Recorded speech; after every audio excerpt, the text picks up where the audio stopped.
Troisième vidéo, Bruno Marchal, pour vous parler de mon expérience de coach depuis 1999. Je vais vous expliquer dans les deux premières vidéos que lorsque le couple est en crise, un des éléments, voire les deux, sont en crise de vie, ce qu'on appelle, c'est-à-dire qu'il y a un changement qui doit s'opérer, et donc on pense que souvent l'erreur vient de son conjoint, homme ou femme, qui ne nous a pas assez aimé, etc. Donc ça, on va voir tout ça en détail.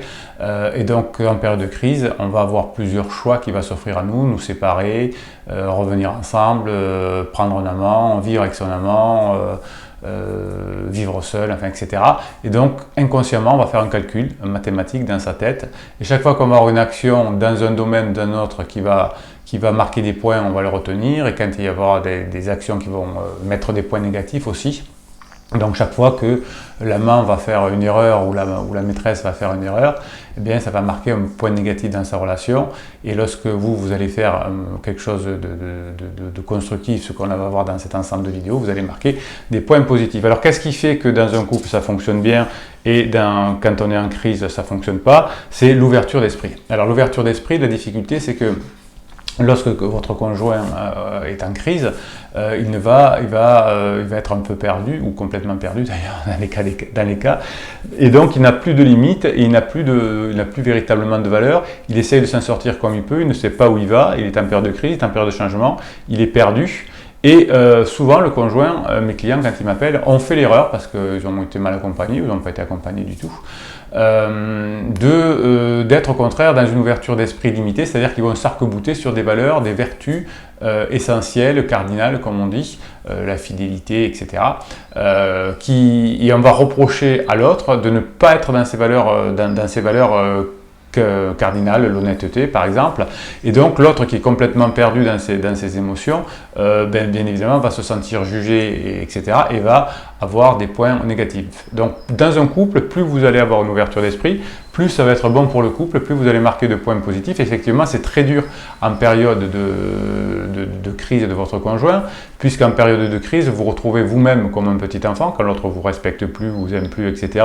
Et donc, vos 5 blessures de l'enfance vont être touchées, hein, ou alors 4 sur 5, etc. Je vous rappelle les blessures, vous allez vous sentir humilié, vous allez dire c'est injuste, vous allez vous sentir abandonné, vous allez sentir rejeté, et vous allez vous sentir trahi. Hein, voilà, donc les blessures de l'enfance, vous voyez que lorsque votre conjoint est en crise, vous les ressentez tous. Et l'erreur que l'on fait, que faisaient mes clients avant qu'on fasse le coaching, c'est de s'arc-bouter sur des lois ancestrales, et donc l'ouverture d'esprit ne fonctionne plus et on marque des points négatifs. Et par exemple, si votre femme va voir son amant, votre mari va voir sa maîtresse, ben, quand il va voir sa maîtresse ou son amant, c'est un espace de liberté. Au contraire, on n'est pas du tout dans l'honnêteté, etc., et où on prend du plaisir. Donc on va plutôt marquer des points pour l'amant, parce que là c'est du plaisir et on ne nous prend pas la tête. Et à la maison, on nous fait des reproches, même si ça peut être justifié, etc. Et donc, on marque des points négatifs. Donc, l'ouverture d'esprit est quelque chose qui va vous permettre d'avancer et de marquer des points dans votre reconquête amoureuse, bien sûr, mais aussi dans votre couple quand il va bien. Autre chose qui peut faire marquer des points négatifs, c'est la perspective. Quand son conjoint est en crise et qu'on veut le récupérer, ou qu'on veut récupérer son couple, on va parler de perspective à long terme. Alors on n'en a pas fait pendant des années, parce que on vivait au jour le jour, on ne savait pas trop où on allait, et puis tout d'un coup, comme l'autre nous rejette, ou nous trahit, ou on trouve ça injuste, etc., on va se projeter dans l'avenir et on va lui dire voilà ce qu'on va faire dans 3 mois, on va reconstruire une maison, on va racheter, je veux vivre ma vie avec toi, je veux qu'on passe notre retraite ensemble, je ne sais quoi. Ça, j'ai entendu aussi. Et donc, la personne qui est perdue, qui est dans l'instant présent, qui ne sait pas ce qu'elle veut faire elle-même demain, ne peut pas supporter des perspectives à trop long terme. Alors, la perspective, c'est super bien et ça fait marquer des points positifs quand on est en couple et que l'un des deux n'est pas en crise.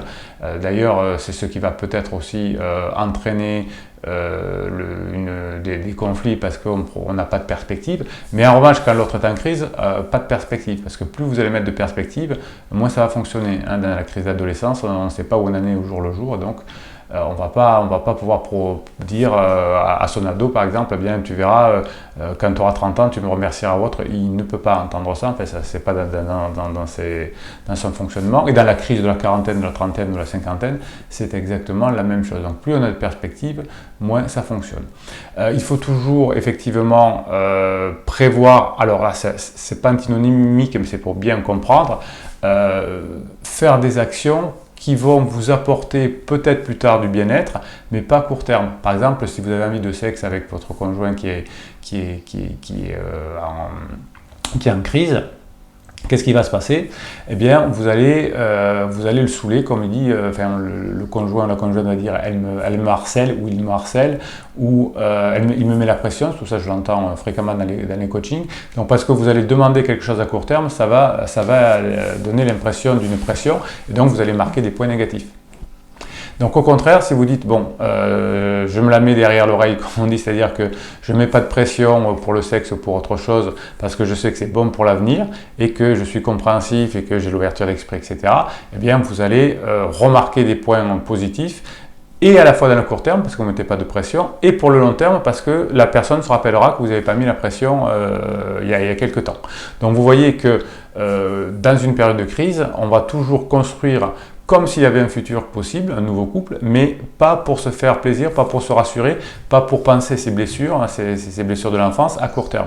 Donc ça, c'est quelque chose que c'est une erreur que j'ai vue fréquemment, que je continue à voir d'ailleurs fréquemment chez les couples que j'accompagne, c'est de vouloir privilégier, vouloir se faire du bien à court terme quand on est en souffrance, ce que l'on peut comprendre. Voilà, c'était la troisième vidéo sur qu'est-ce qui va faire marquer des points en période de crise et qu'est-ce qui va en enlever. Je vais donc vous faire d'autres vidéos pour continuer parce qu'il y a beaucoup de choses.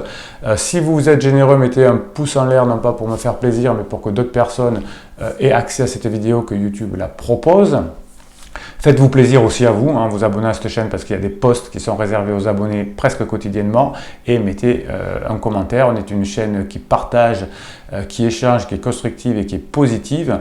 Donc quand vous mettez un commentaire, quand vous avez l'élégance, la délicatesse et le côté positif de mettre un commentaire, de poser une question, j'y réponds avec plaisir. À très bientôt.